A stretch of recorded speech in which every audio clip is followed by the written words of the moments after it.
And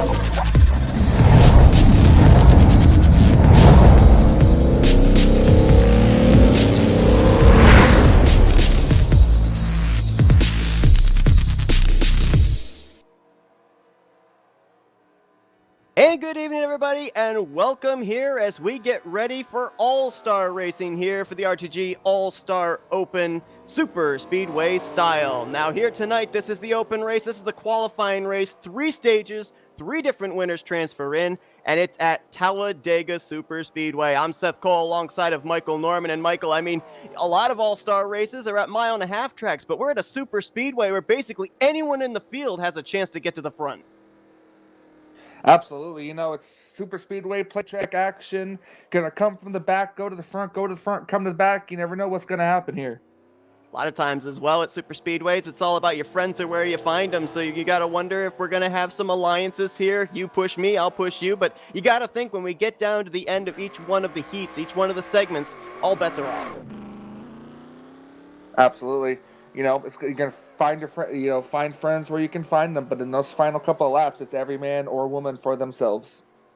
Going to be a total of 3 segments here tonight. And just to bring you up to date on the preliminary stuff, 20 laps for the first segment, 20 laps for the second segment, and then the third segment will run out the remainder of laps in the race event. So it may be 20 laps, it may be, I think, projected it would be about maybe 30 some odd laps. So it will all depend on how many laps are left for that third segment.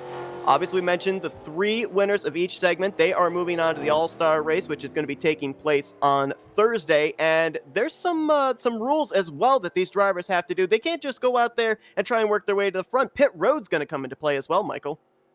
Yep, these guys are going to have to make at least a 2-tire pit stop under green flag conditions in these stages. So it's gonna add a little bit interesting. With these cars can only go 12 to 13 laps on fuel. So what would you think, Seth? Would you try to run a full fuel strategy, if I can talk today, or would you rather just try to maybe cut it in half and try to do just a stop here and then a stop there, knowing that you're going to get a caution at the end of the stage?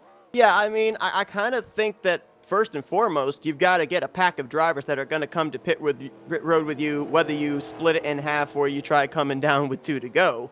But I kind of think that maybe it would be smart to come down at the midway point, because not only is Talladega known for double wide, 3 wide racing all the way through the pack, but it's also known for the dreaded big ones. So if you're on pit road and you're kind of backed off from the main pack, you got a chance that maybe a caution will save you. You've already made the pit stop that you needed to, and so you can line up where you need to and have already made that pit stop and be running for the checkered flag of whichever heat it is.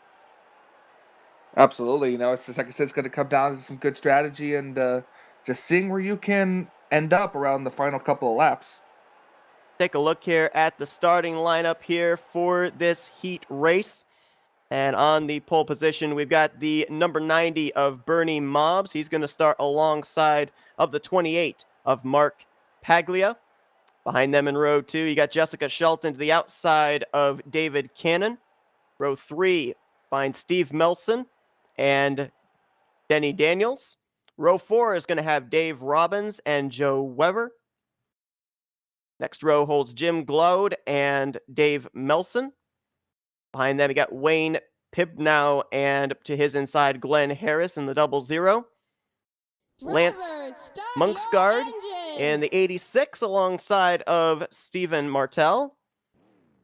And you got Mike Rogers in the 40 machine, that Sterling Marlin scheme, as he'll be alongside the 83 of Dave Little. Number 44 of Jason Scheck alongside of Andre Mangian. And in the final 2 spots, you got the 35 of Frank Rivard, and bringing up the rear is going to be Benoit Plard in the 87. So again, we are going to be taking the green flag and running to the completion of lap 20. That is going to be the end of the first heat. The race winner of that heat will then bring it to pit road, because they've already transferred into the All-Star race. They don't need to run the rest of the 2 segments. And of course, during the course of this race as well, we'll be bringing in those segment winners for some interviews. Gonna be a long one here. Buckle up tight. I mean, Michael, these guys up here, They gotta, at least to finish first, they have to first finish, and there's no resets. If you wreck out in segment 1, you're not going to be in segment 2 or 3. So how aggressive you think we're going to see them early on in this thing? I don't think we're going to see them too aggressive. They have to still feel out their cars and how it's going to be. And plus, these guys, I wouldn't see them getting dicey till right around the last maybe 10 laps or ish or so. Right after their pit stop that they have to make under green. So that's going to spread the field out. So it's just going to make things very interesting. Now, in a real second set, we got to do our usual commentary thing here. Who are you keeping your eye on for this race? Well, I said this coming into the broadcast. There's not a whole lot of names that I recognize in the field. So I'm kind of a little bit at a loss. I think maybe what you should do is check with me later on. I can see these guys' racing style and maybe give you a winner then. Huh. I know what you're doing. You're just trying to avoid that jinx. Exactly. The Smart. commentator's curse. It's happened here on Flatout Racing Network before, so yes, I would love to avoid that. Yeah. All right. Well, pace car is in. Remember, Talladega start-finish line not in the tri-oval, but just past the exit of pit road.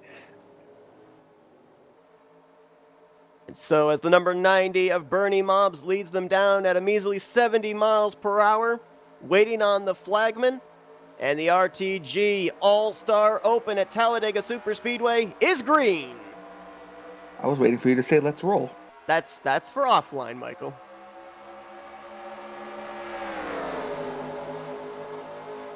Be interesting to see if these guys are going to stay side by side or if they're all maybe going to get into a single file train. Right now they're 3 wide further back. That is, I believe,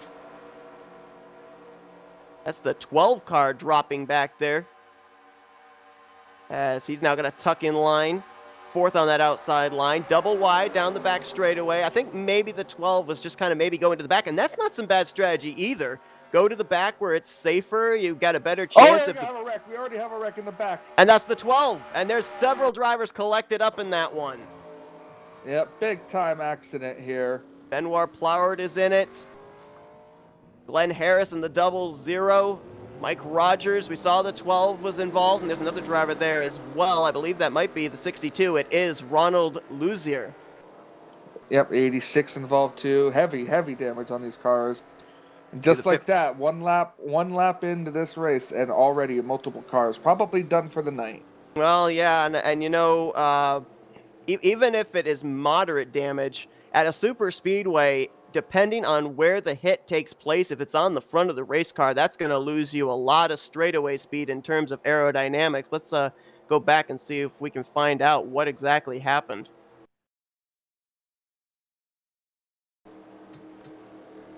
We saw the 12 was starting to fade back, and I thought he was going back there on purpose, and I don't know if he maybe slowed up some of the drivers behind him or what. 00 seems to kind of just get, the 30, I think it's the 38 he lifted for some reason, and the 12 car had to lift with him, and the 00 just kind of didn't, and that's what started this, it looks like. And there you can just see as the 2 cars came down, they come back up the track, and wow, that's a hard hit there for the 00. You can see a lot of damage there on quite a number of these cars. A lot of rear end damage on the back of the 62. We'll have to see if they can maybe get that rear wing down. I think that whole rear decklet is up in the air.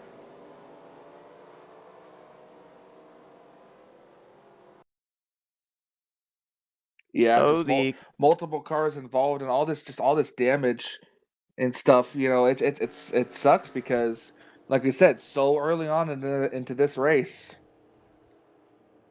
Got a number of drivers that are currently on the pit lane getting damage repaired. And so as this repair goes on, these drivers out here under pacing, you can see it is in-game yellow, so these drivers are going to be out there pacing more than likely for about 2 or 3 laps. And the bad news for these guys is, caution's out. They can't come to pit road, do that 2-tire pit stop. It has to be done under green flag conditions. Well, I mean, they can, it just won't count. Right. Well, that's a good point. They can come to pit road, but I don't think you want to give up that kind of track position. I wouldn't either. I mean, considering that you're gonna have to give it up when you come down for your stop, anyways. We're gonna look and see. Yeah, we already have a driver that has retired out of the race, and I believe that's the 86 of Lance Muntsgaard. So unfortunate for him, he will not be making it into the All-Star race, at least through the 3 heats. We should mention though that for those that don't make it into the All-Star race, I think there are 5 drivers that will make it in on admin's choice. So if you don't make it into the All-Star race here through the Open, you do have a possibility of being able to race on Thursday, but of course, we're probably not going to find out who those people are until we get to Thursday's broadcast. More than likely. What is the name of the driver again that has retired? I believe that is Lance Muntsgaard in the 86 car.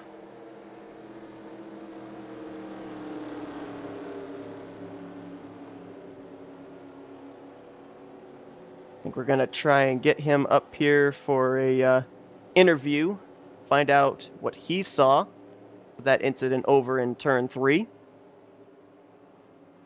Lights, I think, should go out atop the pace car this time. And so it will be the 28 of Mark Paglia, who's going to be the driver that will be getting us back under green. Alongside of him is going to be David Cannon. I'm a little curious of what happened to our pole sitter. Did he come down pit road? I think he might have. Yeah, there he is right there. Bernie Mobbs just now leaving pit road, so not sure why he came to pit lane giving up that track position, but then again, there were only, I think 20 some odd drivers that took the green, so not the easiest task, but it's somewhat manageable if you have a drafting partner to work your way up from 20th up to the front of the field, because at any super speedway, as long as you've got friends, you can make forward progress. Absolutely. Yeah, we're gonna get the 86 in here with us right now. All right, so we've got Lance Muntsgaard here with us, and Lance, I mean, obvious. That was an error. Sorry. All right, we'll wait and see if we can get him here. Lights are still on atop the pace car, and so every lap that these drivers are out there running under caution is a lap that they are not able to come to pit road under green. And of course, as Michael alluded to, these drivers are going to have to make that green flag pit stop before 2 to go in each one of the segments. So here for this first segment, they're going to have to make that green flag pit stop before the completion of lap 18. Actually, I guess we won't be getting Lance up here as he has left already. And totally understandable, of course. So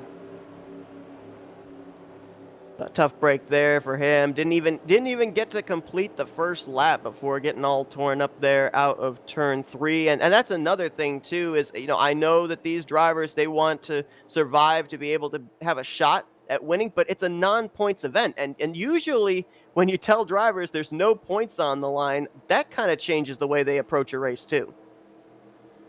well, obviously, because no points on the line. It's just trying to get into the All-Star race, so you're gonna be driving harder than you usually are, just to try to make the field. So it's all really comes down to just using your head. Lights are on atop the pace car. We're finally going to go back green flag racing with 15 laps to go here in the first segment. It's going to be the 28 of Mark Paglia on the front row alongside of David Cannon. Behind them, you've got Denny Daniels, and to his outside, Jessica Shelton. Completing your top 5 is going to be Dave Robbins. Go a little bit further back. 6th place restarting is Jim Glode. 7th place is going to be Steve Melson, rather. 8th place is where you will find Dave Little. And completing the rest of the top 10 is going to be the 44 of Jason Scheck. And 10th place will be Dave Melson. Just want to quickly point out, because I said I was going to do this, for those of you watching, it is Jessica Shelton's birthday today. So just a quick happy birthday to her, and maybe she can bring home one on her birthday. What a cool present that would be, right? Yeah, I mean, it's Flatout Racing Network. We have to shout out the car that's carrying the FRN white, green, and black there on the outside of row 2. So appreciate her carrying our sponsorship here tonight. I'm looking out towards the back here, and just look at where Benoit is. That 87 car. He was at the rear of the field, and he's to start this race, and here he is up in the 12th position. So, I might want to say to keep my eye out on that car today, and maybe see him get up toward the front here later on. I'd be a little bit worried though, because he made some pretty heavy front end contact with, I believe it was Wayne Pribno out of turn 4. So that front end damage, we'll have to see if that affects his straightaway speed. Sometimes with a little bit of damage, as long as you can stay in the draft, you're fine. But we'll have to wait and see the long term on a lot of these drivers that were collected up in that turn 4 incident. As the field is in the hands of Mark Peglia and that number 28, he's going to lead them down towards the restart zone, and we're going to go back green with 15 laps to go here in segment 1. If I was smart, if I was out there racing, which I want to give my 2 cents, even if I had to come down by myself, I would come down now to get that 2 tire under green just so I can get that out of the way. I actually would agree with that because not only do you come to pit road by yourself and have the chance that, if a wreck happens, you won't get caught up into it, but also Talladega is one of those tracks where if you come down by yourself, you do have a bit of a chance that you can maybe stay on the lead lap. It's that big. It's 2.66 miles. Yeah, and if you're only taking 2 tires, you're not going to come out right in front of the leader. You're going to have some gap for at least something to happen here. A great point too, and more than likely as well, you're going to be able to come to pit road under the stage cautions, the heat cautions. So maybe just come down, take the tires, and not even take any fuel. Just get those tires changed and get out of there. Exactly, because you're going to get a caution at the end of the time. But you got to remember too, 12, 13 laps is about the fuel window for this race. So you don't want to exactly run out of gas just yet. One thing that's making me a little bit nervous, even though these guys are keeping it to double wide, I'm seeing a lot of cars dancing through the center of the corner, drifting up from that inside to middle lane. And, we saw that first caution come out with one driver not really aware of the lifting area of another. I would kind of be worried about these guys drifting up as they're 3 wide a little bit further back there. Yep, got to watch out. 3, 4 wide, not really a good thing early, but you just got to get position if you can. Remember, like I said, just use your head. You got to have the smarts out there. Patience. That's one big thing that people always preach about for speedways and super speedways like this is patience. It's Wayne Pribnow up there on the top side of that 3 wide formation. In the middle is Bernie Mobbs, who started on the pole here for the All-Star Open, but made a pit stop back on that last caution, restarted back towards the tail end of the field, trying to work his way back up to the front. Side by side for the lead, Dave Cannon's got a big push from Jessica Shelton on the top side. Now, if that's one person we personally know as a good racer here on plate tracks, Jessica Shelton knows how to push in the corners to get a good run for the person up top. So, this is good to see a multi-groove racetrack, 20 to 28, holding really strong on the bottom. But, these drivers, David Cannon trying to get up there in that Pontiac. One thing I noticed about this particular mod as well, running the Winston Cup 98 mod, and I don't know if it's necessarily true. I know that a lot of the mods have the same hitbox, but if you look at the rear bumpers of these cars, they're kind of rounded. They're not flat, so I almost wonder if that makes it a little difficult for these drivers to get up there and push. Well, you always know that to never push on in a turn at a race, on a track like this. It's always on a straightaway. So it really comes down to where and how many times you can bump the person in front of you to get the run. I noticed that we've got some stragglers here. Glenn Harris in the 08. I actually want to apologize. I said it was the 00 that was hit into by, I believe it was Benoit Plord. It was actually the 08 of Glenn Harris who was the one that got that hard shot into the driver's side door. You can see he is off the pace. Also the 12 of Joe Weber. He is currently in the 18th position off the pace. So a couple of guys that unless this turns into an all-star open of attrition, the chances of them transferring in through any one of these heats is slowly slipping away as that outside line continues momentum. Sorry to cut you off, Seth, but I'm just hearing reports. We are going to see some cars coming down pit road this time. So they're coming down here on the completion of lap 10. That's splitting the stage in half. Let's see who's coming down. Looks like we got quite a number of drivers being led by the 90. I believe that's the 96 of Dave Robinson as well. Frank Rivard in the 35. Jim Glued in the 72, I think, was the first one to peel to pit road. Andre Mungian is on as well. Stephan Martel, as well as the 87 of Benoit Plord. So Now for this, it doesn't have to be a 2-tire stop. They are allowed to take 4 under green, and it will still count towards the 2-tire thing.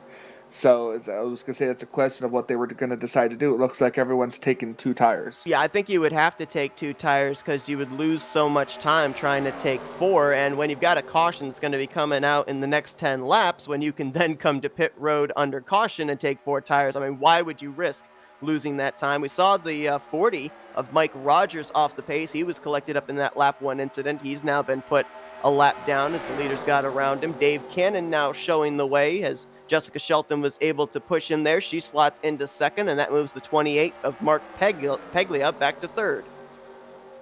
Yep, and I wouldn't be surprised to see them coming down pit road here soon. You had about a pack of 7, I think, that came to pit road a couple laps ago. You've got a pack of 8 right now. And usually at super speedways, speed is in the numbers. So it'll be interesting to see if a pack of 7 can reel in a pack of 8, if these 8 all come to pit road together, and looks like they are coming. Yep, here they go. Except for one, Wayne Pribnow. He stays out to lead a lap, it looks like. He's going to be all by himself. Plus, I think a lap car in front of him. That's the 08 of Glenn Harris. Glenn Harris is off the pace, so I don't know how much drafting help he'll be able to give to Wayne Pribnow. If you look at these cars side by side down pit road, that's always usually a dangerous thing.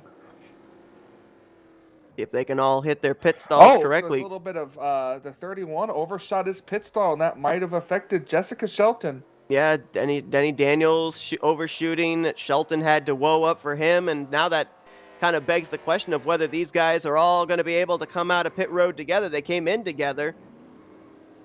Like they may all come out together here. We'll have to wait and see. They may end up deciding to kind of form up together and wait for each other. But we're looking here at Frank Rivard. He is the leader of that first group that came to pit road, and he's in a 3-car tandem.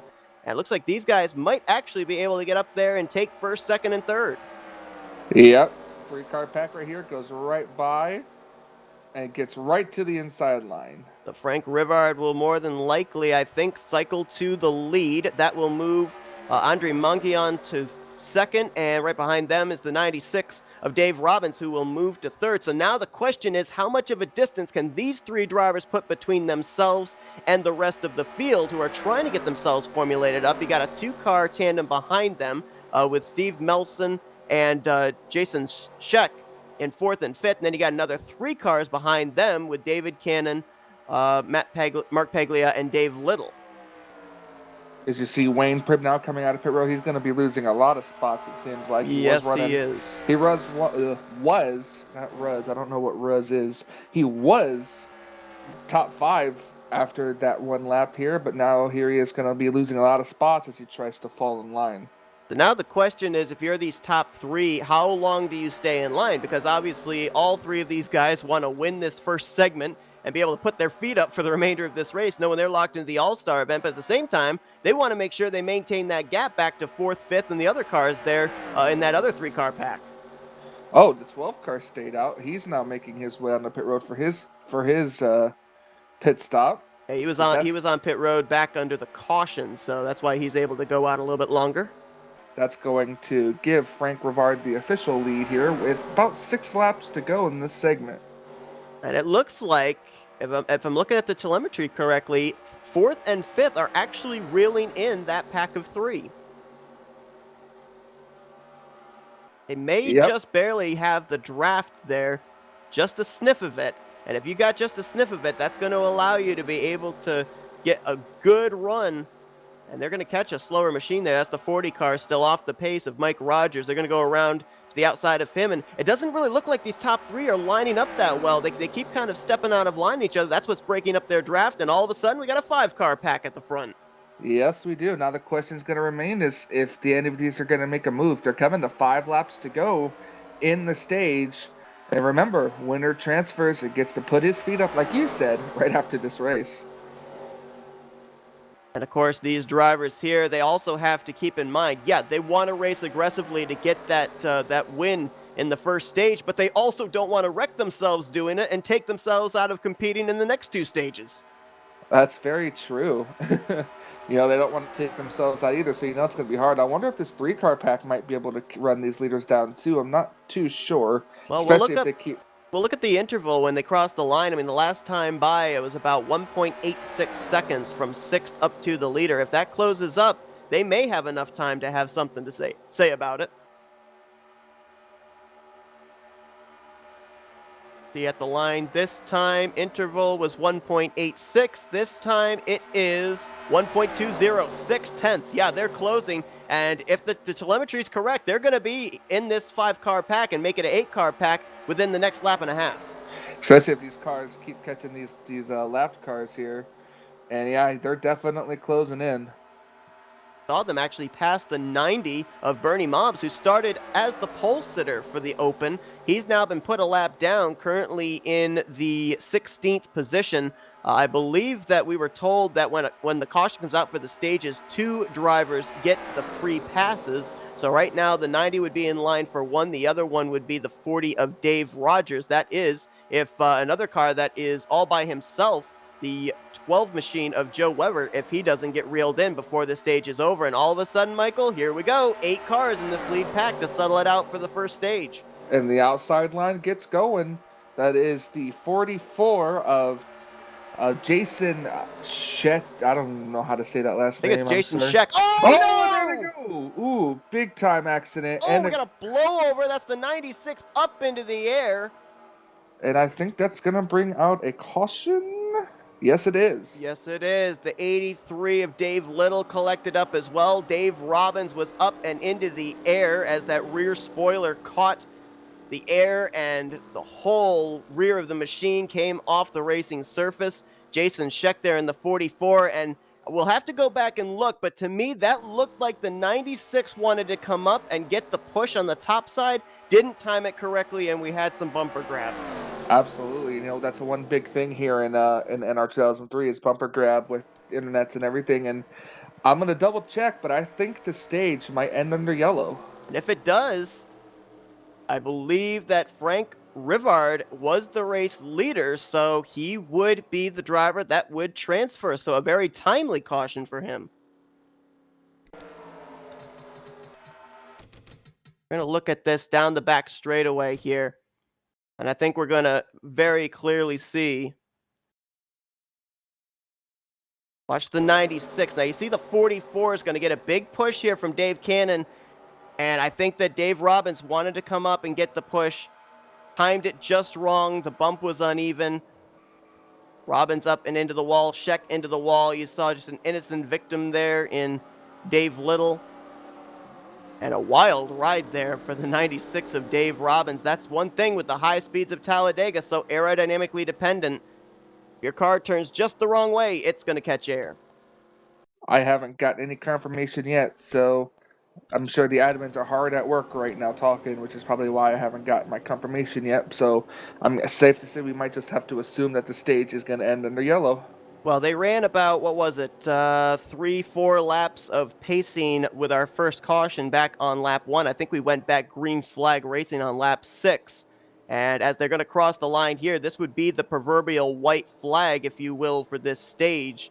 So I think you're right. I think that this is going to end the first stage under caution. And Frank Rivard, let's go back to he being the very first car to hit pit lane to start the cycle of pit stops. That was probably the stage-winning move right there.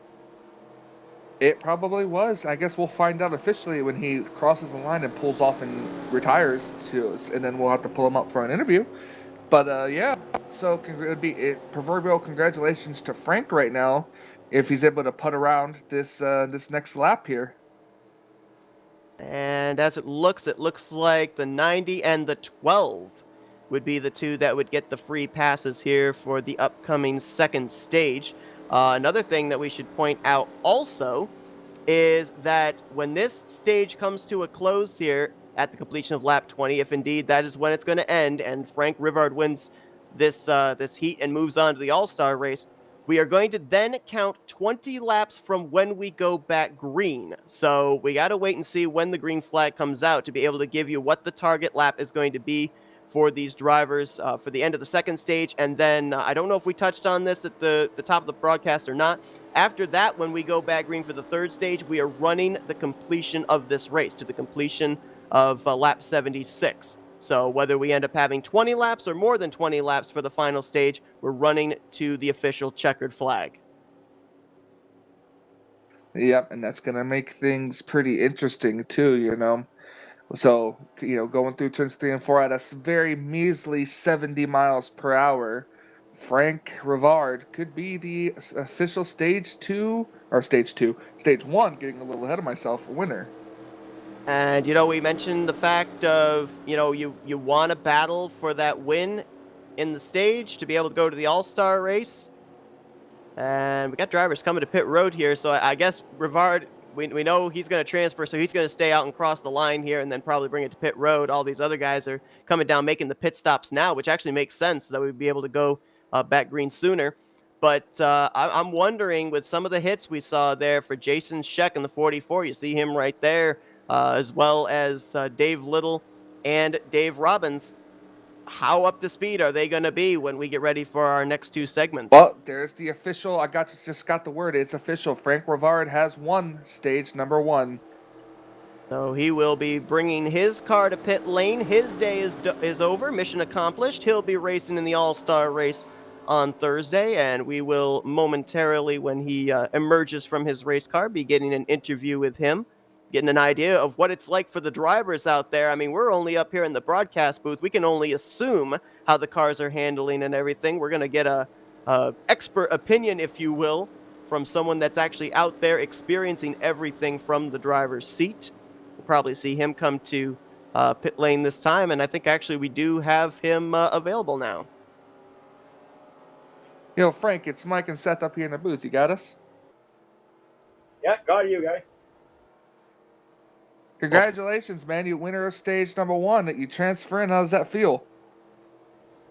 Well, it was pretty good. I got a good help from my people behind me.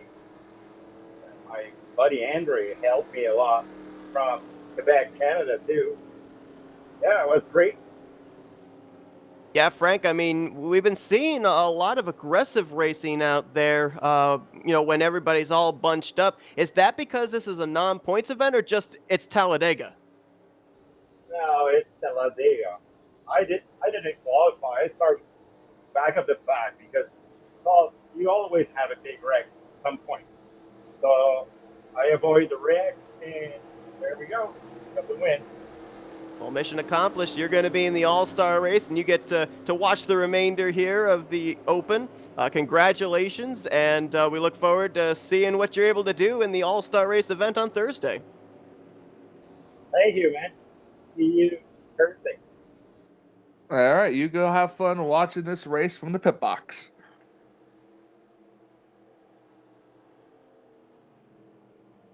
So it looks like we got some drivers that decided to stay out the extra lap there. Looks like the 83, the 44, the 94, the 00 all staying out a little bit longer, which could play into when they're planning on making the green flag pit stop in the second segment. Because, we saw everybody be able to make it onto pit road pretty well in 2 packs, get their 2 tire stops, and get back out there. But the bad news is they got to do it all over again.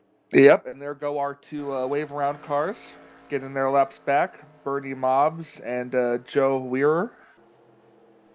That's going to put them back on the lead lap, and it's going to, with the drivers that had stayed out that extra lap coming to pit road, it's going to now put Mark Paglia back up on the front row. This time, though, he looks to driver's right and sees the 13 of Dave Melson's, the furthest up to the front we've seen him here today. Lining up behind him is going to be Andre Mangion, who I believe was second in the first heat race, and then Dave Cannon will be on the outside of row 2. We saw varying strategies. We saw one pack of cars come to pit road, and then 2 laps later, pretty much the remainder of the cars came to pit road. We're going to see that same thing again where we're going to have split up packs, or do you think maybe everybody might attempt to come to pit road all together here on the second segment? I definitely do not think that they're all going to come together, because that would just be disastrous, I would think. Yeah. So I definitely feel like we're going to see some split packs again. So it's just all going to come down to whether or not who decides to come on what lap and how many people come with them. I wondered about the front end damage sustained from the turn 4 incident on lap 1 on the 87 of Benoit Plord. Well, he is still on the lead lap and he's restarting in the 5th position. So apparently that car is up to speed. And you mentioned about him. Maybe we haven't seen the last of him as he'll be completing the top 5, getting ready to go back green. And we're going to be taking the green on lap 23, which means we are racing to the completion of lap 53 here for the second stage. 43. My calculations are horrible. My goodness. Good job, Seth. Just See, that's why you're here. And we also got to point out too and remember, 12 to 13 laps is a full fuel run. So my question is, do you think they're gonna push it to about 10 to go, or do you think that they're gonna push it to might pit right at the moment to know that they can make it to the rest of the way? Yeah, I don't know. We basically saw those 2 packs on the first stage kind of split the stage in half. They came down between laps 10 to 12. So I don't know if they're going to change up the strategy here or not, as that outside line gets a big run here down the back straightaway. Dave Melson, he was getting pushed by Dave Cannon, but Dave Cannon's going to switch lanes and go to the inside. Yep, it's all about picking your line, and if there's a hole open, then you go for it. See, now here's the thing too. I was thinking strategy-wise, you pit, let's say 9 laps into the run. That's less fuel you have to take to fill your car back up, as well as your 2-tire pit stop. You can get back out on the racetrack quicker if you do it that way. So you're saying take the L in the stage to gain track position for the final stage. No, if you pit early enough with a group of people, you can you could potentially cycle back around, because everybody else would have to take more fuel it would take longer to fill their car back up. Oh, okay. Yep, I see what you're saying. I would also kind of maybe flip that around, though, because I thought what you were saying is maybe stretch it as far as you can. And so if you stretch it as far as you can, and then when the stage caution comes out, you take less fuel there and gain track position under the caution. We've got about, I think, 12 cars up in this lead pack. Steve Melson, the last of those there's the 90 just ahead of him, Bernie Mobs, and also Boy, they really settled it down. Yeah, they did. I just noticed that single file racing now, at least right after the start here. So this is where you can come into some fuel saving mode as well. I don't know if you'd want to necessarily be the leader, because you use a lot more fuel that way, but I don't know. It's going to make things interesting. I'm looking back here at Denny Daniels. He's just running back in the 6th position here, keeping that car clean. And I wouldn't be surprised to see that Pennzoil car up here. It looks like they're going to shuffle out Jason Shchek. I'm sorry if I butchered that name. Butchered the last name. Whoa, look at this. Already a couple of cars to pit road, including the 28 of Paglia and race leader at the time, Dave Cannon. They have to be banking on a caution coming out, because this is, I think, too early for them to make it the rest of the way. We will have to see. Only 2 cars coming to pit lane. That turns the race lead over to Denny Daniels. And that stage caution was a big break for Denny Daniels and Jessica Shelton, because the 2 of them had a little bit of a miscommunication on the green flag pit stops and lost a lot of track time. So now they're back up here in the lead pack. And we mentioned about the fact of, you may have some damage, but if you're able to stay up in the draft, you're fine. You're looking at the 87 of Benoit Plord. He had some front-end damage there from the lap 1 incident, and a little bit further back, you've got the 57 in that Circuit City machine, Stephan Martel. He ended up getting some left side damage, which is still there. You can see it right there on the 57's door. He is still up to speed as well. Yeah, and that's good to be able to be up to speed. I think just bad pit stops is what caused them to fall a lap down. But like you said, still up to speed. They're just hanging out in the back of the pack here, waiting to see if something happens. There's Dave Cannon and Mark Paglia. They're only about maybe a little less than a straightaway ahead of the race leaders, but they have made their pit stop. They're good to go the rest of this way. I don't know about good to go. Well, yeah, I was but just going to ask you, in 12 to terms 13 of, laps on fuel. Are they good on fuel? I don't think so. Like I said, I really don't. But it's hard really to tell. They're probably banking on a caution. If they get a caution, then they're definitely going to be saving. I believe that's for sure. I mean, if we're Either racing that, or they could come in and take less stuff and probably get out first, as we see a car coming out of pit road here. I think that's the 40 of Mike Rogers, who is damaged and off the pace, has been since the really initial start of this race, getting caught up in that lap 1 incident. Yeah, I'm looking at it right now. If it's 12 to 13 laps on fuel, the window is open for these drivers. Whoa, we got some blocking going on back there for 7th.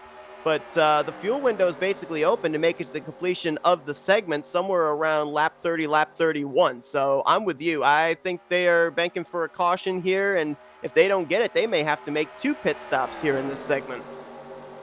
Yeah, and if they don't, like you said, if they don't get that caution flag, so it's gonna really make some interesting things here, and I can't wait for that. I can't wait to see the excitement here. Well, they almost got that caution flag back on the back straightaway. Stephan Martel throwing the block there on Steve Melson, and that was for 7th place. Now they've settled it out. They have gotten to single file. Another driver that got a little bit of earlier damage, bringing out the 2nd caution, is the 44 of Jason Scheck. Looks like he is still up to speed.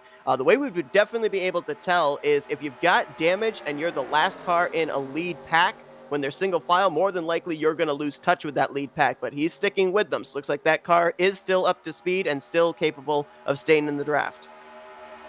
And that's always a good thing, as you know. Absolutely. So we've got 9 drivers up in this lead group.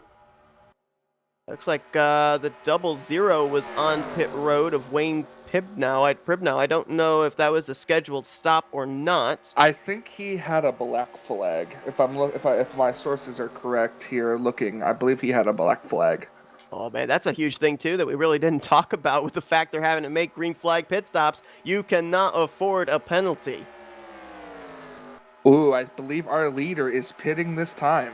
So Denny Daniels waving the hand out the window, saying, I'm coming to pit road. You can see some of these guys taking the middle groove there through 3 and 4, making sure they're going to give him room to be able to get down to the apron. Let's see who's going to come with him here on lap 30. The fuel window is open to make it the rest of the way, and he's the only one. Nope, he got somebody coming with him, Jason Scheck in the 44. Oh, good, you remembered that name.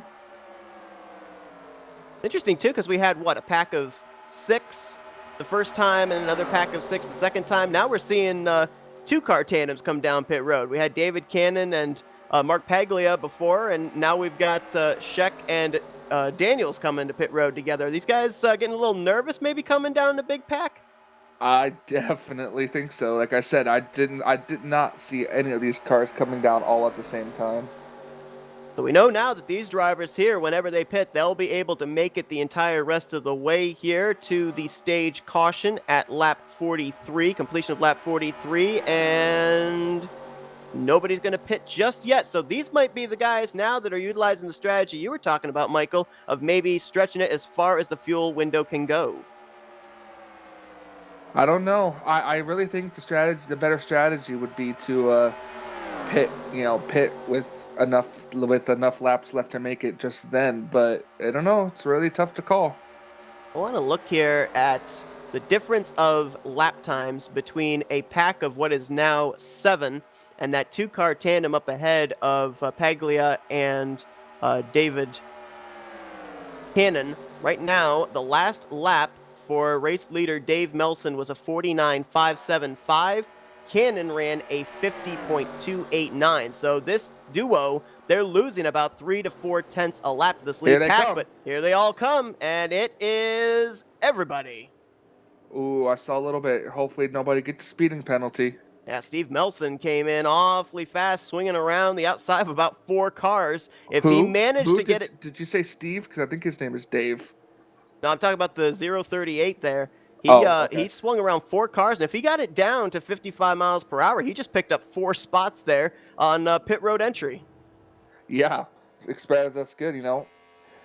Picking up spots on pit road is good. Then if especially if you do it cleanly. You just have to be careful because obviously you want to attack pit road. It can help gain you positions on the track once the pit stops finish up, but you don't want to run the risk of getting a black flag and having to come down pit road, serve it, and lose out on all of those positions that you just gained.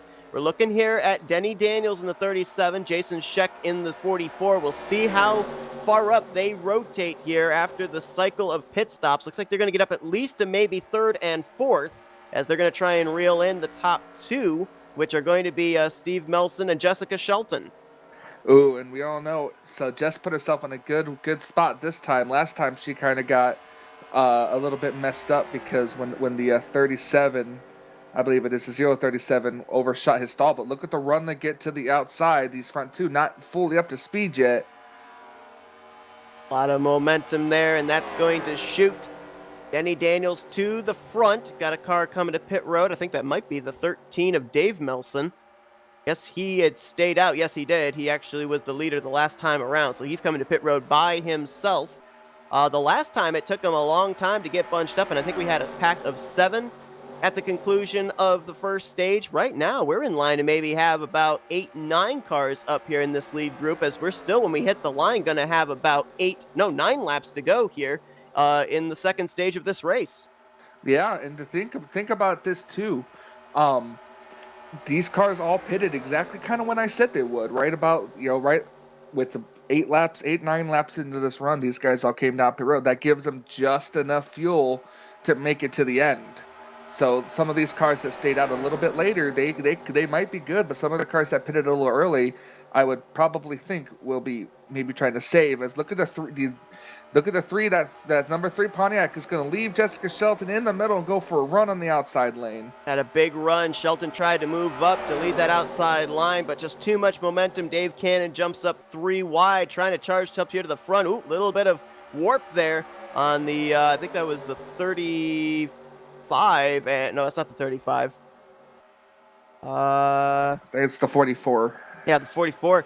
Got to make sure that we don't have any warp wrecks here, but we still have to bring up, we mentioned it before, the 3 and the 28 could very well be short on making it on fuel, so they need a caution and they need it quick. Yes, they do. So that's gonna be the killer here. So we're gonna have to keep watching and see if they're able to get that caution. Otherwise, they're gonna be coming to pit road again. So right here, we're looking at 3rd place, Denny Daniels. This could potentially be the battle for the win here in the second stage, provided on whether a caution flies or not, because we may see Cannon and Paglia have to give up 1st and 2nd place. And look who's right behind him, Bernie Mobbs, who had a struggling first stage, started on the pole, came to pit road by himself, lost a lot of track position, and I think he actually lost track position coming to pit road under the first caution as well. So a nice comeback for him, as he's currently in 4th. And we saw Jason Scheck try and battle his way up there to the front at the end of the first stage, got spun out, but he's back up here in the top 5 looking for another chance. It's always fun, watching all of these cars up here in this pack. Keep an eye on our stragglers, though. Glenn Harris back here just limping along. Joe Wearer still back here too. He's they're still on the lead lap, I believe. So yeah. Oh, the 12 is a lap down, but they're just hanging on back here. Andre I'm not sure how to say that last name. The 27 back here. I believe that'd be Mungian in the 27 car. Stefan back here in the 57. And just to update here too, we've had actually quite a number of drivers retire out of the race. The most recent of them, the 13 of Dave Melson, who had a mechanical problem. A camshaft issue is out. Also out is the 40 of Mike Rogers, the 83 of David Little.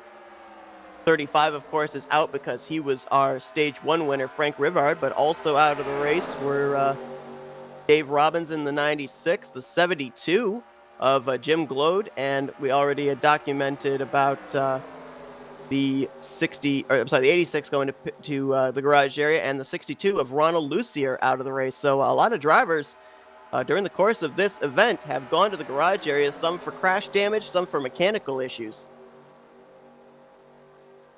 Yep, and tough break for those guys. They're going to have to wait for next season to attempt to get into the All-Star race.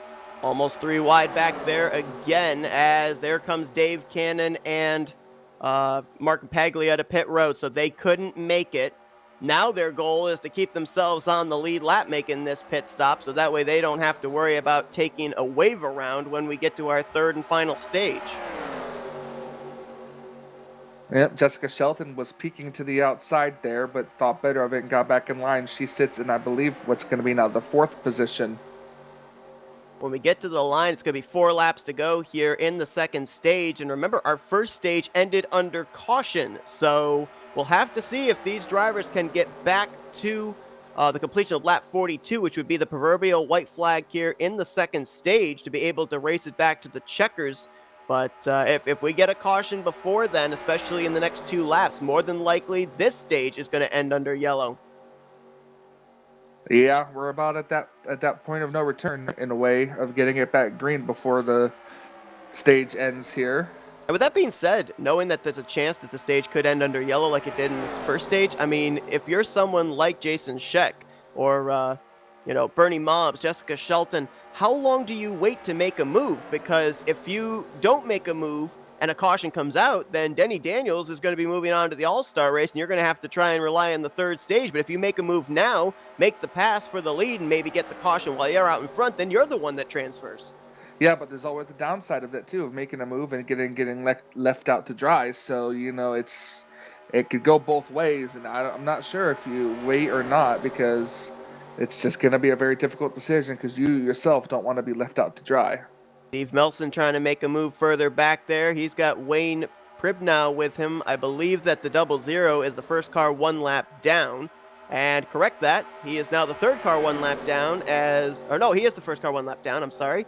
It's timing and scoring, guys. That's just how it works now. That's how it works. You got Dave Cannon and Mark Paglia. They did lose a lap. So this is actually quite important if you think about it, because if the 28 and the 003, they're right now racing for the final wave around lucky dog position, because the 00's got the first one. Yeah, definitely they are. Here's just trying to get it. He's got the first one. They're fighting for the second one. Something I'm noticing up here, I believe it is the 38 of Steve Melson. He keeps trying to make a move to the outside to go to the outside, and no one's going with him, but that just keeps slowing the momentum of both him and Jessica Shelton down. Well, they're going to be coming around to get the white flag this time, and we saw back there as we cycled through the field, Dave Cannon has a huge gap back to Mark Paglia, so it looks like right now the move's being made. Here we go. Here we go. Here comes Bernie Mobbs leading that outside line with a big push from Jessica Shelton. He may be alongside Denny Daniels when they get to 4. And he is right now, right alongside. It's 4 cars to 2 on that outside lane. Steve Melson's up there as well, along with the lap car of Wayne Pribnow. Oh, Wayne decides to leave him, so now it's 3v3. Shelton going to be able to, I think, clear for second as they hit the proverbial white flag for the end of stage number 2. They're going to race it back here to the green and white checkered. Only one of these drivers, one of these 5, is going to be moving on to the All-Star race. The rest of them are going to either be in the third and final stage or maybe on the end of a tow hook. We don't know as they head down the back straightaway. Caution! Caution is out. Yeah, but they got to race back to the line. Yes, they do. I think this is a manual caution for the end of the stage. I think you are correct. Yes, you are absolutely right. As Bernie Mobbs looks in his rearview mirror, Jessica Shelton, does she have any help to be able to make a move? Right behind her is Steve Melson. They're going around traffic. Shelton, can she get a run? Looking low, looking high. She's got help. Here we go. Oh, it's going to be close. Side at the line. It's definitely going to be close. Side draft. And Jessica Shelton grabs it. Wow. Jessica Shelton with the last lap pass gets the spot. And you and I have seen that a time or two. Oh, yeah, we have. We've been on the receiving end of that a time or two. Yes, we have. So Jessica Shelton's going to transfer the Flatout Racing Network Ford into the All-Star race. Photo finish there according to unofficial scoring. It's saying 5/100ths. I don't know what the official scoring at the line was there for that photo finish. Well, I know somebody who might be happy on her birthday. Yeah, how about that for a birthday gift? She's going to be parking it soon, and might as well go ahead and get her up here for her interview.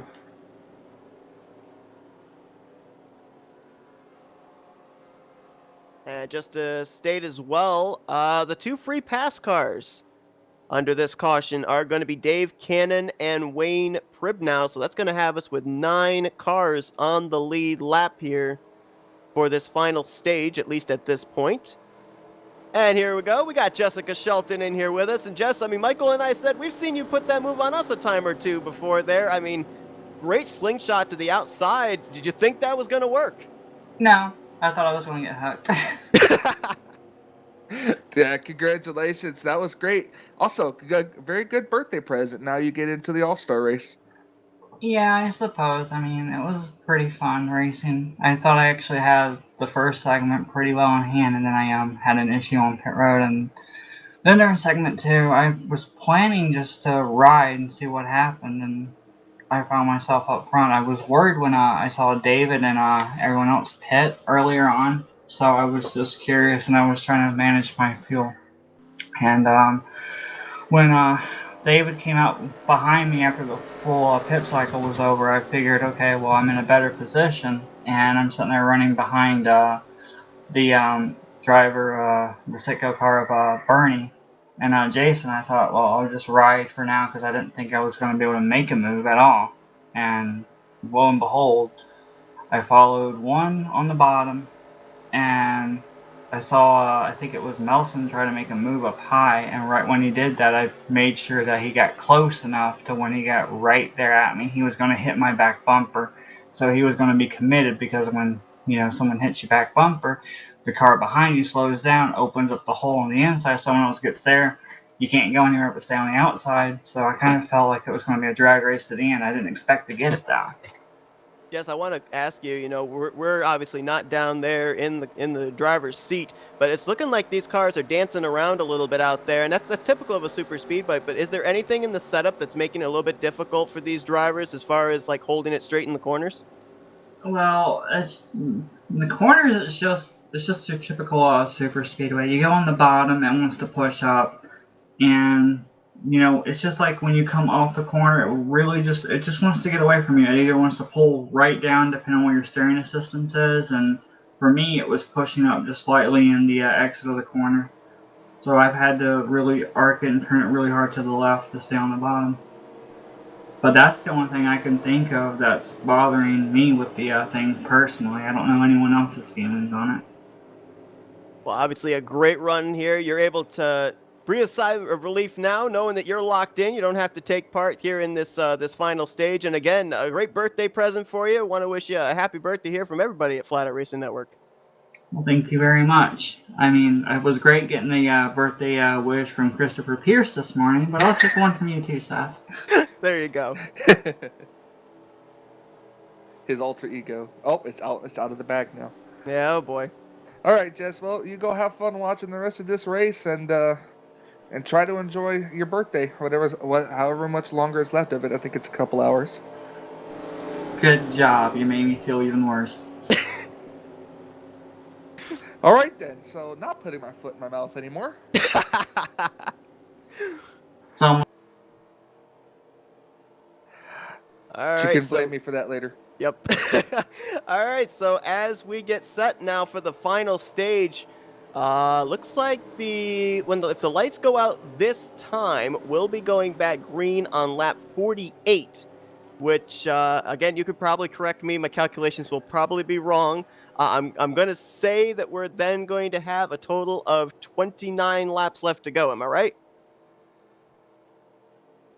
I think that's... If they go back at what lap? At lap 48. Should be, I think. What did you say? 29 to go if we go on nope, lap 48. You're wrong. I'm wrong. Of course I'm wrong. It's 28. 28. 28. Okay, I need a calculator here apparently. See what Seth lacks in his math skills, he makes up for in knowing everybody's name the correct and saying it mostly the correct way. There you go. Everyone's got their strengths, everyone's got their weaknesses. So, as stated, the two drivers that are going to get the Lucky Dog free passes and probably will take those once the lights go out atop the pace car are going to be the 3 of David Cannon and the 00 of Wayne Pribnow.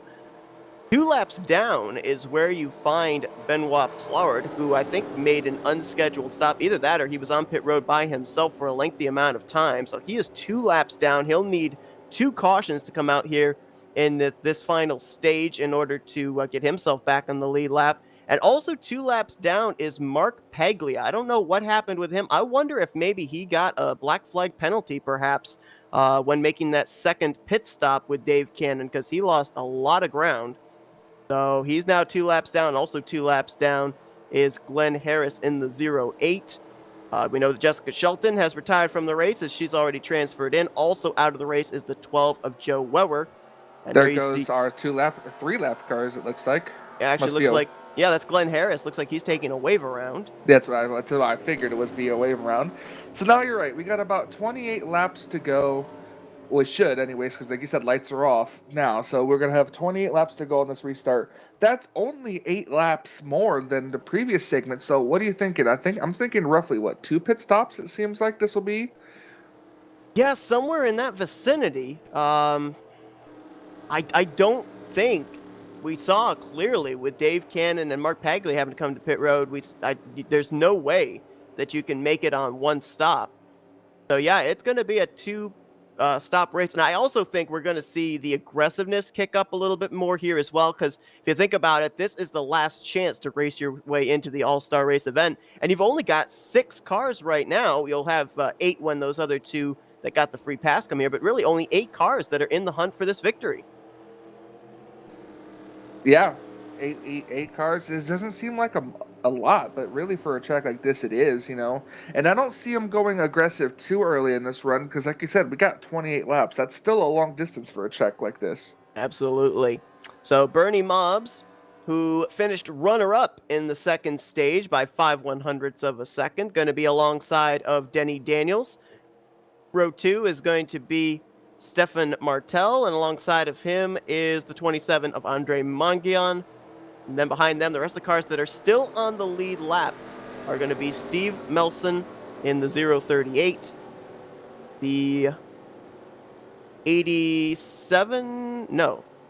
44, of Jason Scheck, the 003 of David Cannon, and the 00 of Wayne Pribnow. And why I'm a little bit confused, it looks like there's a lap machine up there that's restarting with the leaders. I think that's the 87 of Benoit Plourde. I'm not sure why he's on the outside of row 3, but we're going green. Here we go. We're racing to the end of the race now here for the 3rd and final stage. And I can't wait to see how exciting this last stage is going to play out.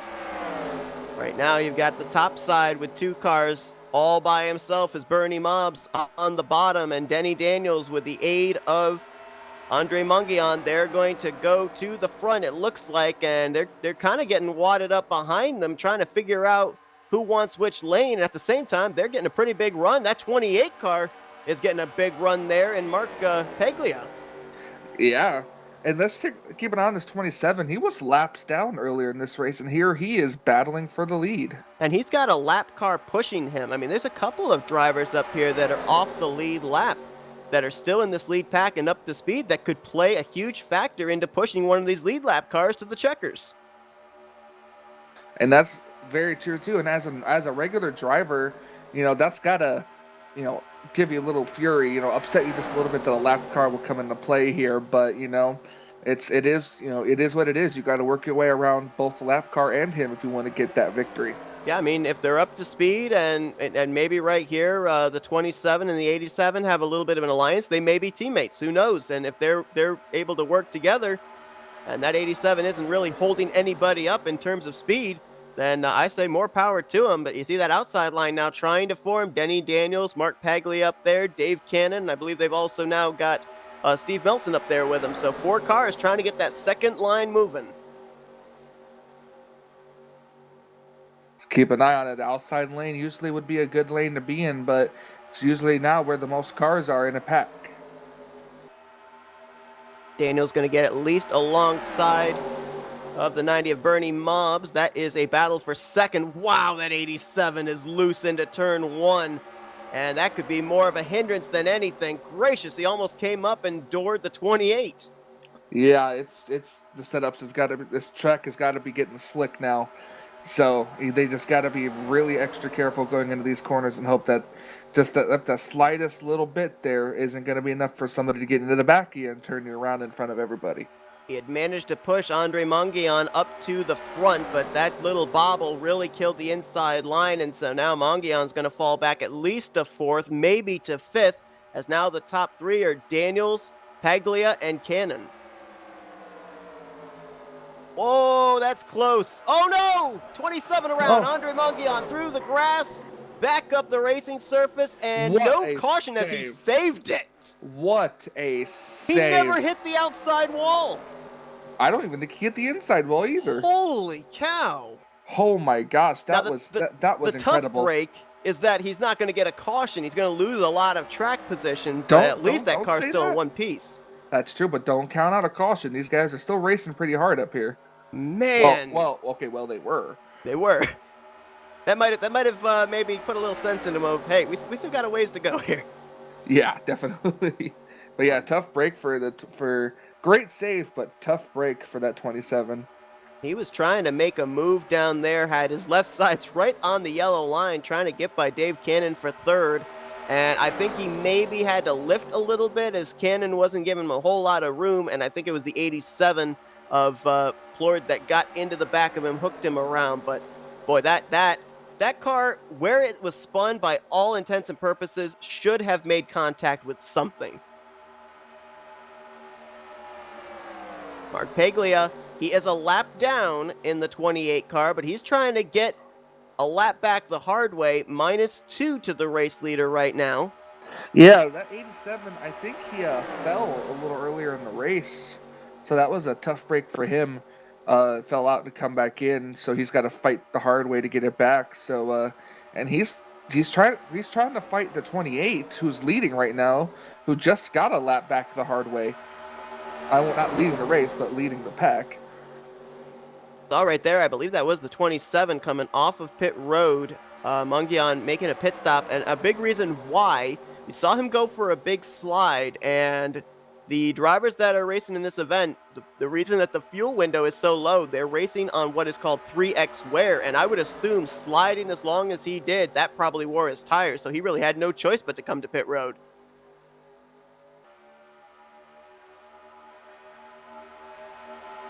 So out in front is Mark Paglia. He is currently now 1 lap down since he is ahead of the race leaders. Also want to update as well. I thought that when Dave Cannon and Wayne Pribnow took the lucky dog, the free passes at the end of the second caution, gracious, I thought that put them both on the lead lap, but no, apparently Pribnow was actually 2 laps down, and getting the lucky dog has now put him to -1. That would explain now why there's a bunch of cars that are just 1 lap down. So, yeah, and the 28, he's open for a caution, so he'd be the lucky dog, or he'd be one of the lucky dogs who could possibly take a wave around, or just be in a better position to get that other lap back. If he can stay in front of the leaders. Well, what he would have to do in order to get back in the lead lap is he'd have to hope that this pack he's leading can reel in the 27 of Manguian, who is all by himself after making that unscheduled pit stop. That would then move him into the second free pass position. Right now, the first free pass position is being held by that 00. Yep. And he's just putting along too, I think. He's far behind the leader, but not that far. Where is he? Oh, he's in this pack. Yeah, no. Oh, yeah, the 00. Yep, he's in this pack. There's another guy that's in this pack, He's on too. the outside lane, too. There's another guy in this pack, too, that I think we should kind of look at as maybe a sleeper, because we haven't talked much about him, and that's Stephan Martel in that 57. He's the last car on the lead lap. He hasn't fixed that left side damage since lap 1. Maybe wearing it there as a battle scar, but he is still up to speed, and, he's at least been able to keep his nose clean since that lap 1 incident, and if something happens with a lot of these guys, these lead lap cars at the front, he could be sitting pretty. Yeah, if it ain't broke, don't fix it. So, but he's also these cars are starting to get racy again up here. But Dave Cannon right now is the race leader, even though he is second in line. Second place is Bernie Mobbs, and right now a battle side by side for third. That's Denny Daniels on the top side. The inside is going to be Steve Melson. And right now, the only other cars that are on the lead lap right now is that 44 of Jason Scheck and the 57 of Stephan Martel. I'm surprised to see these guys have kept it as calm as they can. I'm still waiting to see when their first pit stop is. Do you remember what lap they went to? They went back green? I believe they went back green on lap 48. No, 46. No, it was 48. Was it 48? It was 48. Yeah. So these guys are now 8 to 9 laps into this run, and I don't see them coming down pit road until they run it pretty much out. Yeah, I think that's the only choice they've got.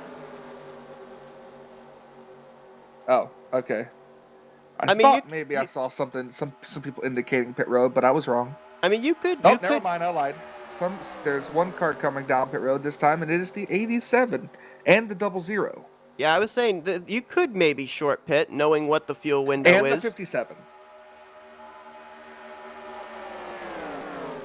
A lot of the drivers towards the back of the lead pack, all going to come to pit road. The 57 is going to spin it onto pit road. Did he? I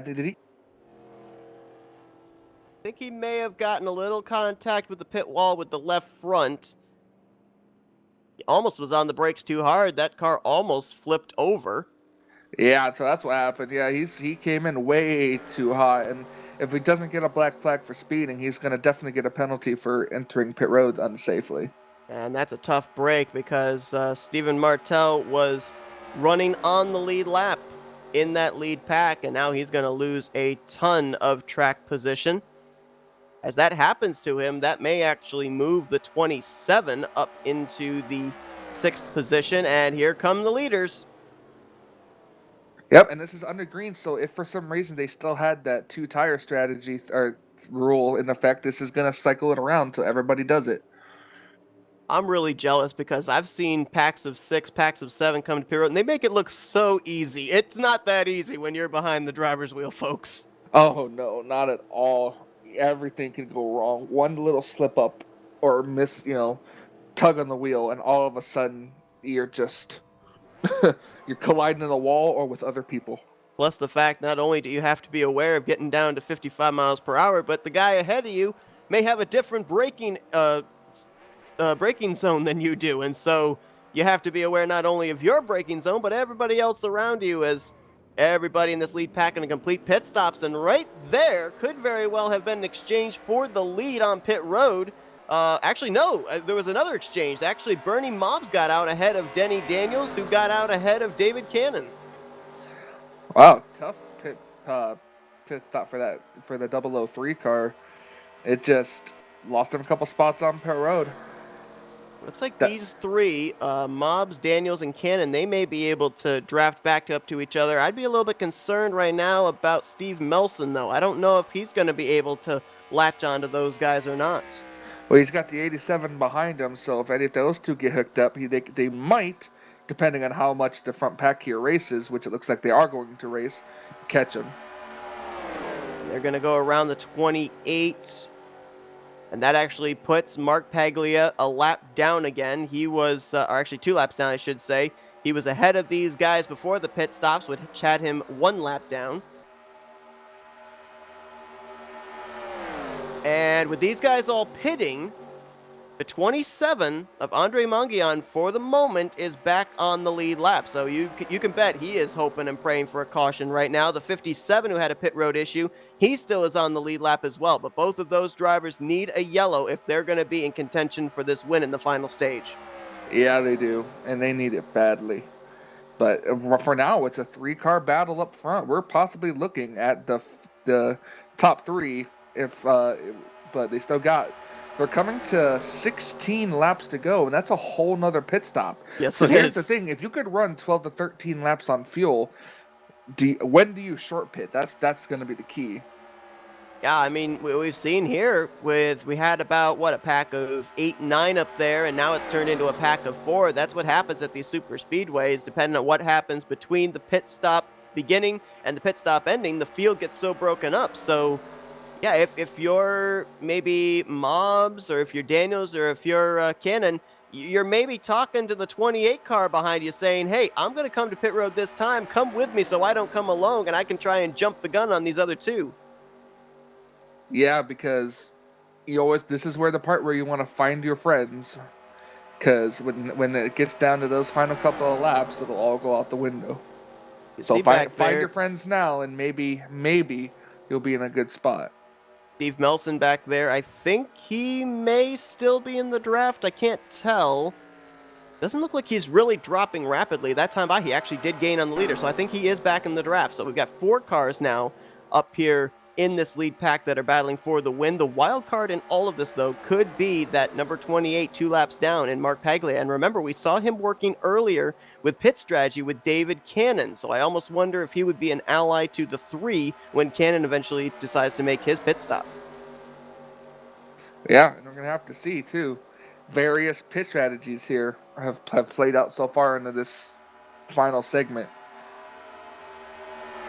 Looks like they are going to catch the 27 of Monguian, so he is going to fall a lap down. So unfortunately for him, even though the pit stops cycled around, he being by himself, not able to turn the fast lap times in a pack, he is going to go -1 yet again. So he's still hoping for a caution because he would be in a free pass position, but as the laps tick away, the chances of that get fewer and fewer. That 37 peaked a little bit to the inside there, but managed to get back in line. So these guys, I don't think, should race each other hard until after this next round of stops. Agreed. Yeah, you definitely want to at least make that final pit stop before you run the risk of tearing up equipment. So I don't think you're going to see really anyone make any kind of aggressive moves right now. I think you're going to see them run in single file here until they eventually decide to come to pit road. Now, I believe the furthest they can go, based off of when most of these guys came to pit road, is somewhere around lap 71, 72. They're about 6 laps short. So we'll see if they go that far, if they decide to short pit here, because at this point in time, I believe the fuel window is now open, as when they crossed the line that last time by, they took 13 to go. It's still a little too early. If anything, I'd say pit in 2 laps. And I would assume, since they've already done their 2-tire pit stop, it would just be a stop and go, fuel only. Yes, I would have to assume. I don't know how much tire wear this would be, so probably just enough to be able to get it to the end. Well, Bernie Mobs leading this race. Been an up and down night for him in the first 2 segments. First segment started on the pole. Ended up coming to pit road by himself. Lost a lot of time. Ended up finishing, I believe, was outside of the top 5 in that segment. Segment 2 came up just short in a photo finish to Jessica Shelton. And now trying to see if 3rd time's the charms. If you've just joined us, we are in the 3rd and final stage here for the RTG All-Star Open. Already 2 drivers have transferred. We had Frank Rivard winning the first stage. He's in the All-Star race on Thursday, and also Jessica Shelton winning stage 2. Also want to remind you folks that Flatout Racing Network is going to be carrying the RTG All-Star race this Thursday at 9 p.m. We're going to be having, I know Benny Watson's going to be on the call. We're not certain who's going to be joining him at this point, but be sure to tune into that, as these guys tonight, they're racing for the opportunity to get into the All-Star race. The main event's going to be taking place in 2 nights. Boy, they're coming up on the 27 again. Did he just make another pit stop? I think he did. I think he had to, because remember, he came to pit road about 10 laps sooner than everybody else based on that spin he had over in turn 1. So I think he just made his final pit stop of the event. Yeah, that's very true. He probably did, and that should give him enough fuel to make it to the end here, as we still have a 4-car battle up here at the front. Bernie Mobs, Denny Daniels, David Cannon, and Steve Melson. Pretty much one of these 4 is going to be the final transfer driver to race his way into Thursday's All-Star Race event. And we are getting closer and closer now to that fuel window of how far they can go in about the next 4 to 5 laps. They will have to come to pit lane. And if you think about it too, Michael, pit road has actually played a huge factor into the way they're running right now when they made that first round of pit stops. Dave Cannon came in the race leader, but he came out third behind Bernie Mobbs and Denny Daniels. The way they came off pit road is the way they're currently scored. Yep. As you see, they're passing by the left car there. He's going to try to fall in line and run with the leaders. That's the 57 of Stephan Martel. Had a spin coming on to pit road entry for his green flag pit stop. He has now scored 2 laps down. I believe it's now going to update to 3 down as we saw them make the pass around him. Roughly, only this top pack here is going to be on the lead lap when this is all over with. Yeah, we still have 5 cars on the lead lap, and there's the 5th one right there, Jason Scheck, who is with a couple of lap machines, Wayne Pribno in the 00 and Benoit Plourde in the 87, but he's currently running about 25 seconds back behind those top 4. So unless the top 4 wreck, I think we can eliminate him potentially from winning this race. And I'm looking here at the 38 car. He's got a car behind him in Mark Paglia, but he's not really drafting up to the back bumper of Dave Cannon. Is he saving a little, do you think? It could be. I noticed these cars haven't made their pit stops yet, and as the leader, that's the worst place to be because that's where you use the most fuel. Great point there. So you almost wonder if Bernie Mobbs comes to pit road, which would be sooner probably than these other guys behind him, if Daniels and Cannon and Melson come down behind him or not. Like they're going to catch another slower machine up ahead. That's Glenn That's the Harris. 08. Yep. Yeah, he's just trying to finish it up. Oh, 3 car on pit road, and actually the entire top 4. Here we go. This is the money stop that we call it. Yes, it is. The entire money stop. And this is what's going to determine probably a good chance at winning this race right here. This could be the turning point of the race, the most important portion of this third segment of who is going to win. They're going to be crossing the line after they complete the pit stops here, and we will be at 7 laps to go. I don't think you're going to see the jack going underneath any of these cars. I think it's just going to be put the gas can in the fuel cell, fill it up as much as you need to, and then mash the throttle and go. And there they go. And almost close battle off pit road. And you can see right there, Denny Daniels going to get out ahead of Bernie Mobbs. Now, he did not win the battle off pit road as far as the line, but under green flag conditions, you can just keep going. Yep. And so let's see, he's got a big lead, and that's not a good thing because those drivers will run him down. You can see right there, only about 2 car lengths from Mobbs back to Melson, and then from Melson about a car length and a half back to Cannon, and they're going to get formed up very quickly and have, as you said, a huge run on Denny Daniels here for the race lead. Look at the leader, though. Here's our leader, the 44. He's going to probably he's going to be coming to pit road this time. That's going to turn the lead over to the 37. Well, maybe not. Oh, look, the 37 knew better. He went to the outside lane, which I'm kind of surprised. I think he realized that if he tried blocking the 90, he was probably going to go around off the nose of that Citgo Ford, so thought better of it. And sometimes, too, especially with it being a small pack, it might be easier to be on the attack rather than on the defensive. That's in not these a closing Ford, laps. that's a Dodge. Oh, that's a Dodge, I'm sorry. Gosh. But yeah, Bernie Mobbs takes the lead again, and, is it harder to get it to form a run with just 2 people behind you? Or do you think you need at least somebody else? Because, we've seen Jess get it done with 1 person behind it because she timed it right. So do you think as they're just quickly catch back up, they're approaching the 28 car again to put him another lap down? Well, I mean, based on what I've seen, there have been a couple of drivers that I've seen at the tail end of packs, and I'm thinking, I think they're out of the draft, and somehow they're still able to get a tow and draft back up to the rear of that lead pack. So, yeah, I definitely think that if you can maybe get a little bit of space between yourself and the car ahead of you, you can almost maybe make the pass yourself. And we're seeing here David Cannon and Denny Daniels. They're going to try and get an outside line going. Yep. The question is, will it be powerful enough? It's 2v2 right now. that 28 car, if he could draft up, could be like you said before, could be a factor still. And I think now is go time. I think these guys have the right idea because there is the possibility that this stage could end under caution, and we're going to be hitting 4 laps to go next time by. You see Dave Cannon now going to leave Steve Melson to the outside as he pushes Hobbs back to the race lead. I'm sorry, Bernie Mobbs rather, back to the race lead. It wouldn't be the end of the stage, it'd be the end of the race. Well, it would be both. True, it would, yeah. Comedy. The third Bernie stage. Mobbs still up here, yeah. I don't know. I can go back to the question I had at the beginning of this race. Who are you keeping your eye on? Okay, so right now, I'm keeping my eye on that 3 car. Think it's going to be the 3? I think I might have something to do with that 37. He's sitting third. He's in the catbird seat. He could possibly make a 3-wide finish or take it if the leaders tangle.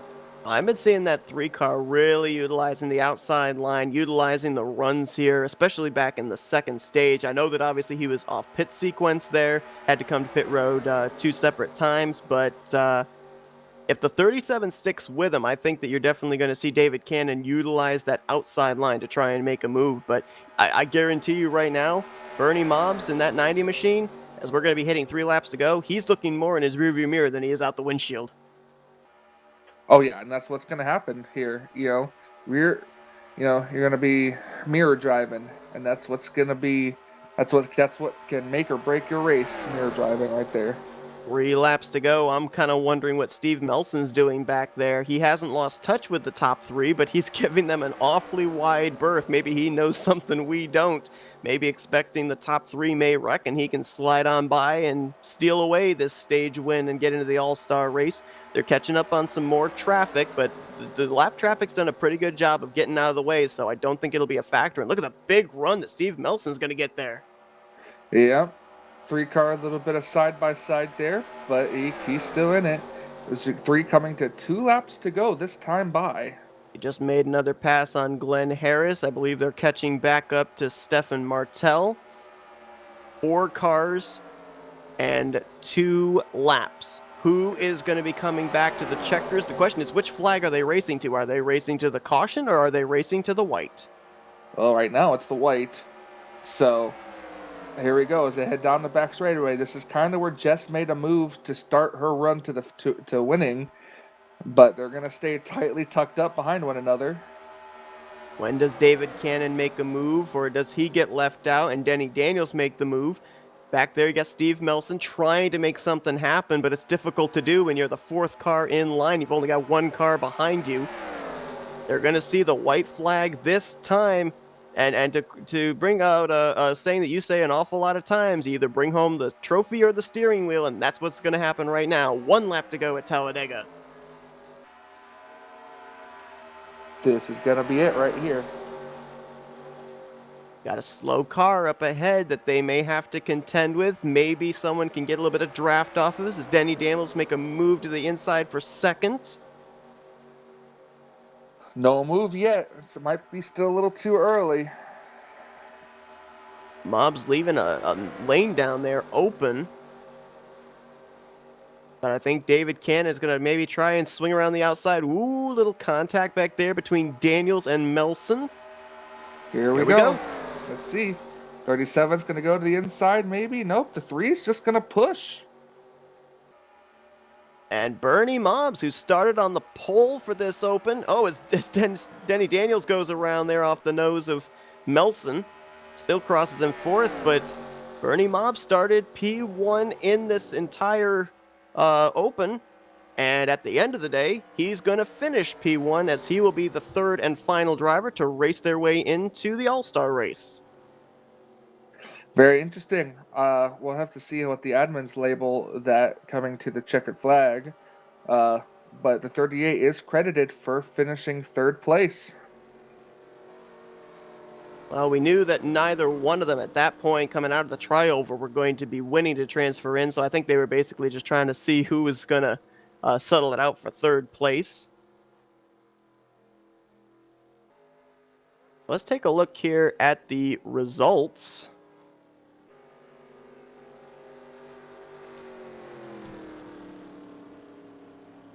And as we can see here, like it is going to be Bernie Mobbs who's transferring in. We, of course, had Jessica Shelton transfer in in the second heat, and we had Frank Rivard transfer in the first heat. And pretty much everybody else here now, they're hoping that they're going to be getting in on one of those admin choices, which obviously we Owner's will, choices. or owner's choices, yeah, which we will find those out on Thursday. But we can confirm that we know that Rivard, Shelton, and Mobs, they will be a part of that all-star race field. Let's get our race winner in here.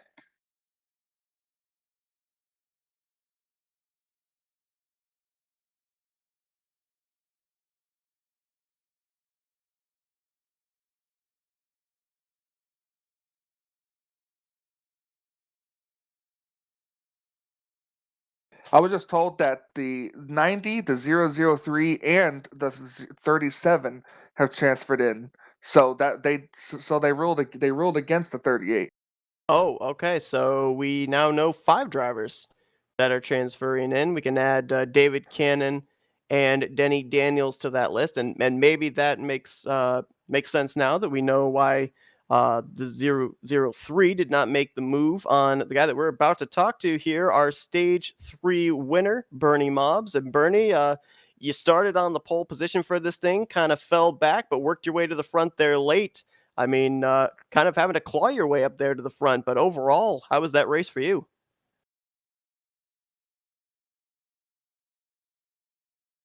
Bernie, you got us up in here? You got the booth?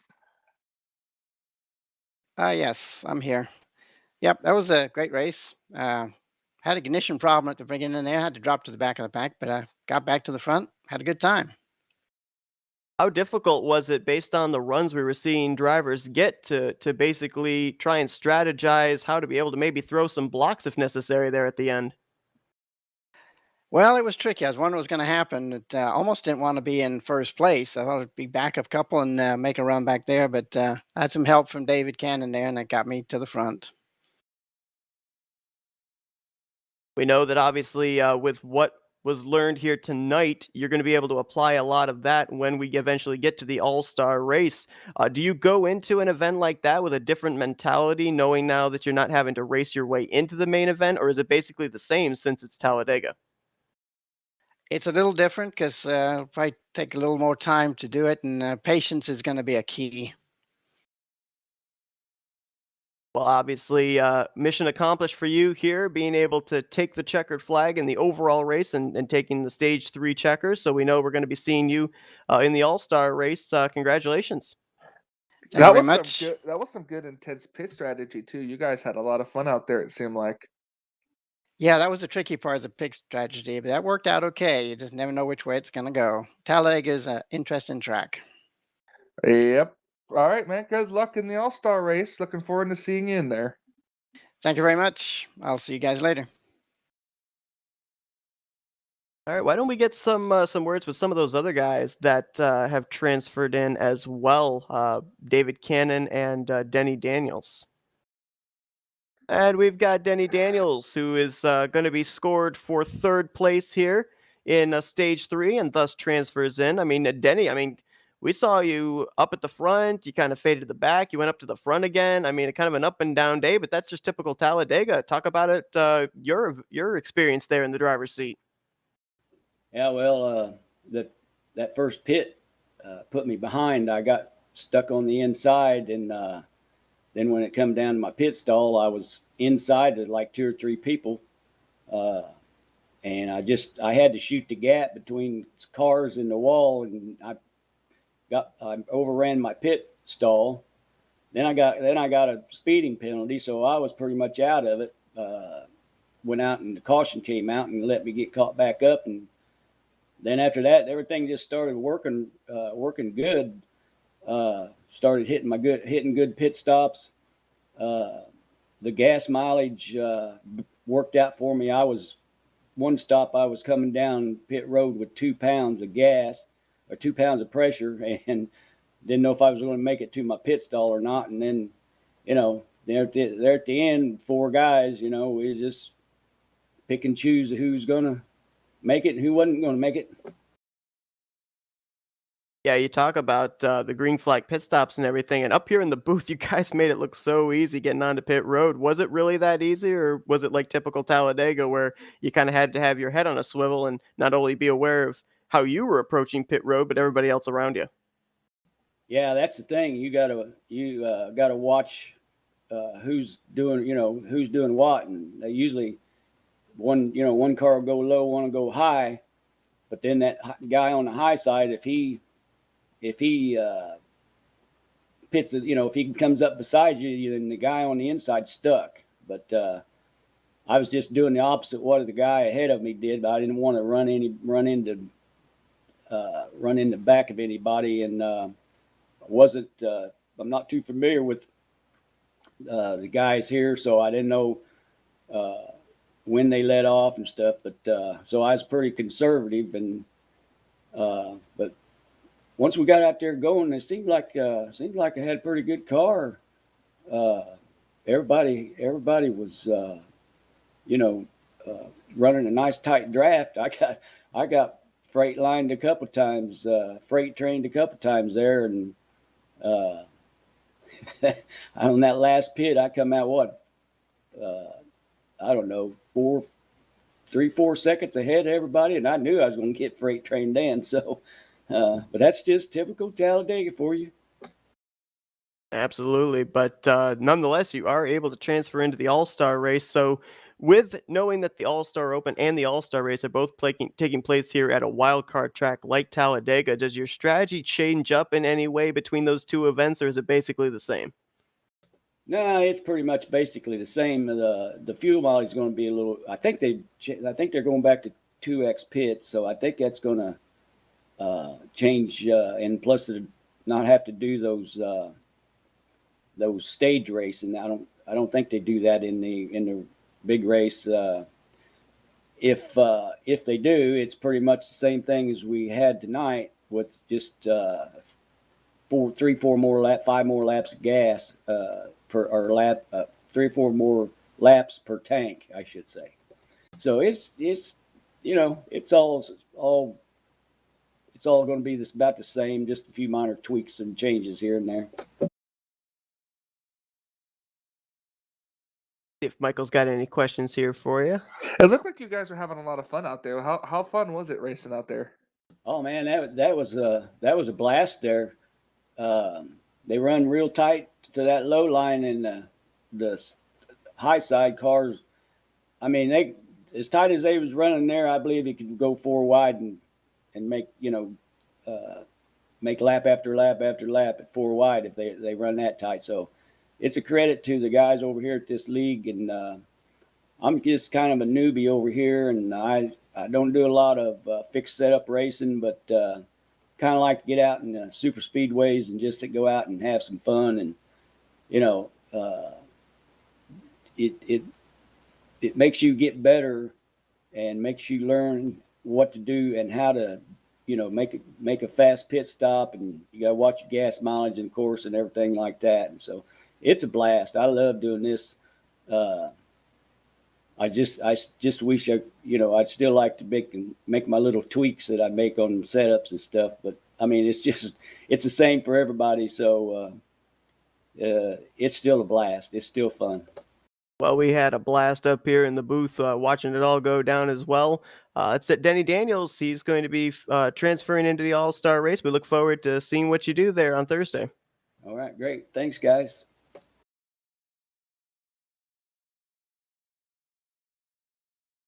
And we have our second place finisher from the third and final stage, David Cannon. And boy, David, I want to go back first to the strategy, because we were kind of wondering back there on stage 2. We saw you in the 28 duck to pit road really, really early. What was the strategy call there? Well, the strategy call is I can't count, okay? Because Don't we worry, were don't worry. me and Mark Seth were couldn't either. talking. Yeah, we were talking and we thinking, oh yeah, let's just duck in now. We're having enough fuel left, and yeah, I was looking at projected laps and not thinking about how many laps were left. So we actually got a big kick out of that the rest of the race. So But hey, we did catch back up and we'll get back to first, okay? So I can give it that much credit. But yeah, that was a bad choke on my part. So Well, you're still able to get the free pass there with that stage caution. You battled your way back up into the top 5 and had a shot there at the end. Now, we saw that you were right there on the back bumper of the eventual stage winner in Bernie Mobs. Was that because you already knew that with where you were running, you were transferring in? yeah, exactly. And I told Bernie, because I could see he was mirror watching. I told Bernie, I said, man, hey, just look ahead. I'm not going nowhere. Top 3 go, so it doesn't matter who does what. So, but all in all, I thought it was a great race tonight, and Oh, and I yeah. and I've heard great things about your broadcast so far. So I'm very happy with that too. Oh, we had a blast up here just watching it all go down. Yeah, we did. It looked like you guys were having a lot of fun out there. Was No it race. Go ahead. how fun was it out there? Like besides from the miscue for for pitting, but how fun was it racing out there today? Well, the thing about racing in the season, when you're racing for points, every race you're racing for position. These races, these all-star races, and these qualifiers, and is it's kind of relaxing. It's kind of just go out and have fun. No matter what happens. And that's the way a lot of guys play it. And I was really happy for the gentleman that won. I was happy that Jess won. Jess was going to be my owner's pick if she didn't win. So I was able to give my owner's pick to Mark Paglia, who basically were pushing each other all night. So that worked out really well too. And yeah, it's just a lot of fun. And so this is my first race in probably a year. I took the last, I've been doing so much work around here as an owner and kind of running the business. I just decided to take a season and a half off, and so yeah, this is my first race back, and yeah, it was a lot of fun. A lot of times at the super speedways, it's all about positioning, so it doesn't look like you missed a beat, despite that little vacation. Congratulations on finishing second, transferring to the All-Star race, and we look forward to seeing what you do when we eventually get to that main event. No kidding. I can't wait myself. So but be honest with you, I may not be racing in it. I may be adminning it, and I think that may be my role. So, I don't know yet. It depends on who we're gonna get there on the outside. But other than that, it was a lot of fun. I I Absolutely. hope we look good. Oh, you did, no doubt about it. Exciting racing Absolutely, yeah. all in the entirety of that race. If I could just say real quick, we've got a great group of guys over here and gal now and stuff like that, and it's just a lot of fun. A lot of people, everybody has respect for each other, and everybody races real hard, so it makes it look good for TV time.